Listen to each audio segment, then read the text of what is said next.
Hello students, good morning. मैं आपको cost counting में ओवरहेड कंट्रोल पढ़ा रहा हूँ और आपको कल के लेक्चर में अपोर्शनमेंट ऑफ ओवरहेड मैंने पढ़ाया था और एक एग्जांपल भी हमने दिया था जो हमने पुनरावर्ती वितरण रीति से हल किया था।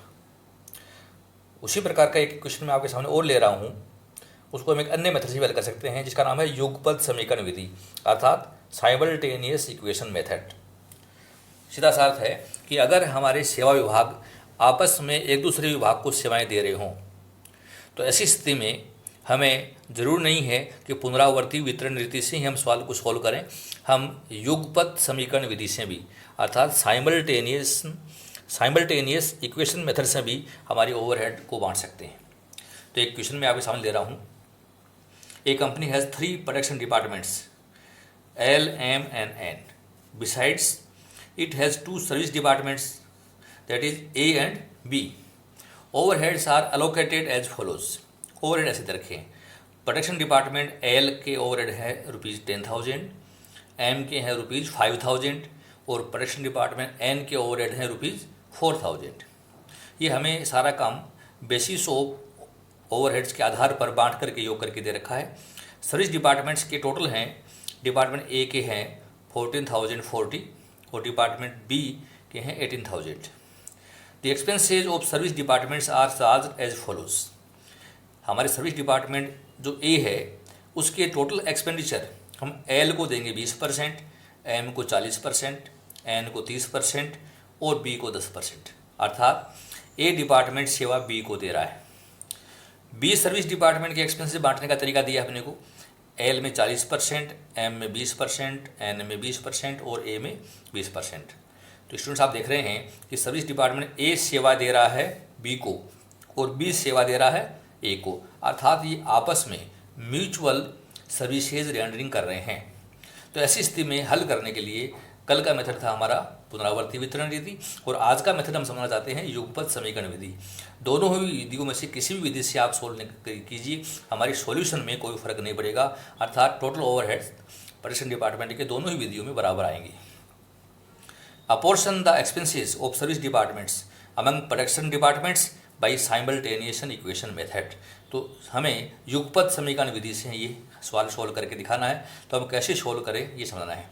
हमें बेसिक बात ये समझनी है कि ए डिपार्टमेंट के जो ओवरहेड हमें दे रखे हैं 14,040 ये तो रहेंगे।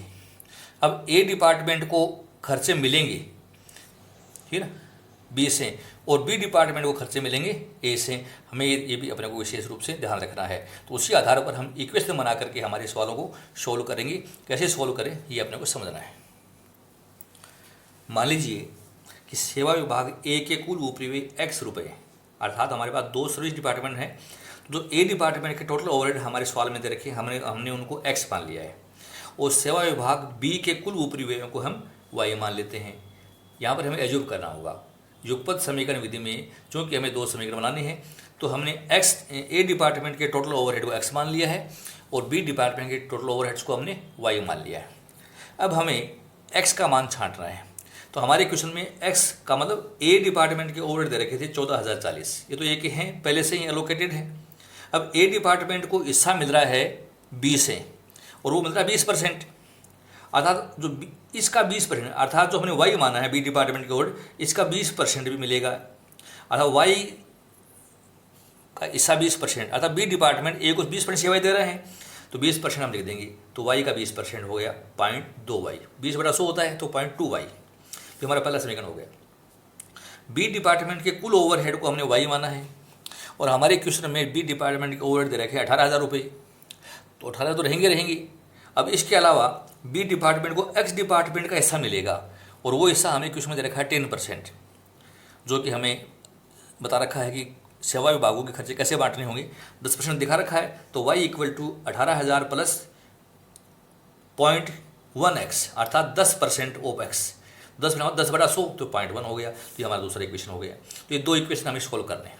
सोल्व करने के अनेक मेथड हो सकते हैं, आपको जो सरल लगे उसे करिए। मैं आपको और भी सरल विधि से समझाना चाहता हूँ। हमारे इस इक्वेशन में दशमलव आ गया है तो हम दशमलव को हटाना चाहते हैं। दशमलव 1 अंक पर है तो हम इसको 10 से गुणा कर दें, समीकरण नंबर 1 और समीकरण नंबर 2 को। तो दशमलव समाप्त करने के लिए दोनों को हम 10 से गुणा कर देते हैं। पूरे दोनों समीकरणों को 10 से गुना कर दीजिए तो हमारे डेसिमल से हट जाएंगे। तो x को गुना किया 10 से 10x प्लस 1,40,400 रुपये हो गया और प्लस 2y, और इधर y को 10 से गुना किया 10y equal to 1,80,000 plus x हो गया। तो ये हमारा equation number 3 and equation number 4 हो गया। ये दो इक्वेशन बन गई। लेकिन हमें साइमल्टेनियस इक्वेशन लेने के लिए हमें x और y लेफ्ट साइड में करने होंगे। तो हम इसको पुनः लिखते हैं, अर्थात 10x तो रहेगा ही, y का हम यहाँ पक्षांतर करेंगे इधर। तो ये प्लस में 2y है तो इधर आते ही माइनस की हो जाएगी। 10x minus 2y equal to 1,40,400। तो ये इक्वेशन नंबर 5 हो गया। दूसरे समीकरण में हम x के नीचे x लाएंगे तो ये x हम इधर लाएंगे, इधर लाते ही ये प्लस का x होता है माइनस का हो जाएगा। तो माइनस का x 10y प्लस की है इक्वल टू 1,80,000। तो ये इक्वेशन नंबर हमारा 6 हो गया। तो ये हमारा एक इक्वेशन ये हो गया, एक ये हो गया। अब हम देख रहे हैं इन दोनों इक्वेशनों में इसका गुणांक 10 है, इसका गुणांक 1 है, कट नहीं रहे हैं। इसका गुणांक 2 है, इसका 10 है, तो ये आपस में कट नहीं रहे हैं। तो हमें एक ऐसी संख्या से गुणा करना है, या तो हम पहले समीकरण को 5 से गुणा कर दें तो 5 से गुणा करते ही ये 10 10 बराबर हो जाएंगे, या दूसरे को 10 से गुणा कर लें। हम दोनों में से एक तरीका लगा सकते हैं। तो जैसे हमने मान लो पहला ये समीकरण हमारा समीकरण नंबर 5, इसको मैं 5 से गुणा कर दूँ तो समीकरण 5 को जो 5 से गुणा करें तो 10x है तो ये 50x हो जाएगा, माइनस 2y को 5 से गुणा किया तो 10y हो गया, बराबर 180 को हमने 5 से गुणा किया तो ये 7,20,000। तो इक्वेशन नंबर ये 7 बन गई हमारी। अब हम देख रहे हैं कि हमारे पास इक्वेशन नंबर जो 6 थी उसमें 10y प्लस का था, ये 10y माइनस का है। तो आप इन दोनों इक्वेशंस को, अर्थात इक्वेशन नंबर 6 और 7 को जोड़ दीजिए। जोड़ना इसलिए है क्योंकि ये प्लस माइनस कट जाएंगे ही, और अगर दोनों चिन्ह एक जैसे होते तो हम इनको घटा देते। तो हम जोड़ के देखते हैं तो माइनस x और 50x जोड़ेंगे तो ये 49x हो गया, और ये प्लस के 10y और माइनस 10y जोड़ेंगे तो ये कट गया, नील हो गए, बराबर, और 180 और 7 भी जोड़ेंगे तो ये 8,82,000 रुपये हो गया। तो हमारी इक्वेशन बन गई 49x इक्वल टू 8,82,000। हमें x का मान चाहिए। सो x इक्वल टू 8,82,000 में आप 49 का भाग दे दो तो हमारी वैल्यू क्या आ जाएगी 18,000, अर्थात 8,82,000 डिवाइड बाई 49, तो ये वैल्यू हमारी 18,000 रुपये आ गई। तो ये x की वैल्यू आ गई, अर्थात x डिपार्टमेंट का मतलब A डिपार्टमेंट के टोटल ओवरहेड में 18,000 रुपये है। अब ये x की वैल्यू आप समीकरण नंबर 2 में आप अप्लाई कर दीजिए, इसमें कर दीजिए, चाहे किसी में हम इसको रख दें तो हमारा आंसर कोई फर्क नहीं पड़ेगा। तो हमारा समीकरण नंबर 2 था y equal to 18,000 plus 0.1x, तो 0.1 की जगह आगे x की जगह हम 18,000 अप्लाई कर दें तो हमारी संख्या बन गई 1,800 रुपये। तो y का मान आया 19,800 रुपये। तो हमें A डिपार्टमेंट के टोटल ओवरहेड 18,000 आ गई, B डिपार्टमेंट के टोटल ओवरहेड 19,000 रुपये आ गई। अब हम departmental overhead summary production departments के बनाते हैं।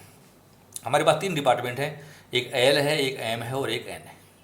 हमने देखा स्टूडेंट्स A डिपार्टमेंट की ओवरहेड हमारे सवाल में इक्वल टू x माना था 18,000 है, और 18,000 रुपये के जो खर्चे थे ये हमें क्वेश्चन के अनुसार ऐसे बांट रहे हैं। हमारे कुछ कहता है कि A डिपार्टमेंट के खर्चों को L को 20% देना है, तो हमारे 18,000 रुपये हैं, तो 18,000 का 20% 3,600 रुपये हो गया, 18,000 का 40% 7,200 रुपये हो गया, और 18,000 का 30% 5,400 रुपये हो गया। तो हमने बांट दिया, अर्थात इन तीनों का योग करें तो योग आ गया 16,200, अर्थात हमने 20 और 40 60 90% बांट दिया। तो 90% बांट दिया हमने L M और N को, और बाकी 10% सर्विस डिपार्टमेंट के हिस्से में चला गया। अब हमें B का योग हमारा सवाल में आया है 19,800, अर्थात डिपार्टमेंट जो B था जिसको हमने Y मान लिया था वो 19,800 रुपये है, और 19,800 का 40% L को देना है, तो 40% 7,920 हो गया। 19,800 का 20% हमने देना है तो ये हो गया 3,960 रुपया, और 19,800 का 20% देना है 3,960 रुपया। और हमारे क्वेश्चन में हमें L M और N के ओवरहेड दे रखे हैं 10,000 5,000 और 4,000, तो ये 10,000 5,000 और 4,000 में लिख दी, और हम इनका योग कर लेंगे। तो हमारे पास जो सर्विस डिपार्टमेंट है L M और N, उनके कुल ओवरहेड आए 21,520, L के आए M के आए 16,160 और डिपार्टमेंट N के आए 13,360। तो इस तरीके से हम ये खर्चे बांट सकते हैं, और अगर हम इनका कुल योग करें तो योग उतना ही आएगा जितना हमने क्वेश्चन में दे रखा है। आप देख रहे हैं कि 10 और 5 15 से 19, और ये सब जितना भी योग था वो सारे खर्चे हमारे L M और N में आपस में आ चुके हैं। तो इस तरीके से हम departmental overhead summary simultaneous equation method के आधार पर सोल्व करके दिखा सकते हैं। आप यदि इस क्वेश्चन को पुनः पुनरावर्ती वितरण नीति से हल करके देखिए। पुनरावर्ती वितरण से हल करेंगे, जैसा मैंने आपको बताया, तीनों डिपार्टमेंट फिर सर्विस डिपार्टमेंट। पहले आप फर्स्ट साइकिल में हमारे खर्चे जो हैं ए के बांटिए, फिर बी के बांटिए, फिर योग कर लीजिए। फिर पुनः सेकंड साइकिल में ए के बांटिए, फिर बी के बांटिए, फिर योग कर लीजिए।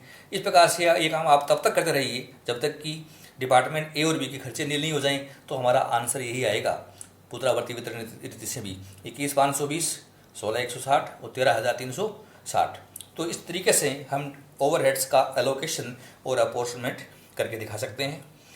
आपको मैं मेरे कल का जो लेक्चर होगा उसमें एब्जॉर्प्शन ऑफ ओवरहेड से संबंधित क्वेश्चन समझाऊंगा, जिसमें आपने बहुत सारी रेट पढ़ी थी।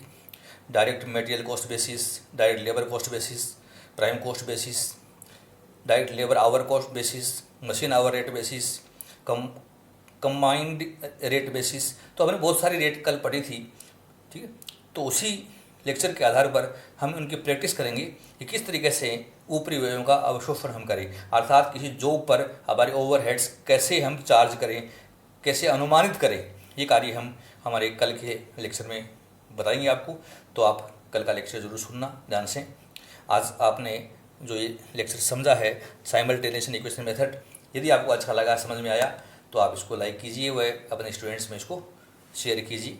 मेरे चैनल को आप सब्सक्राइब कीजिए।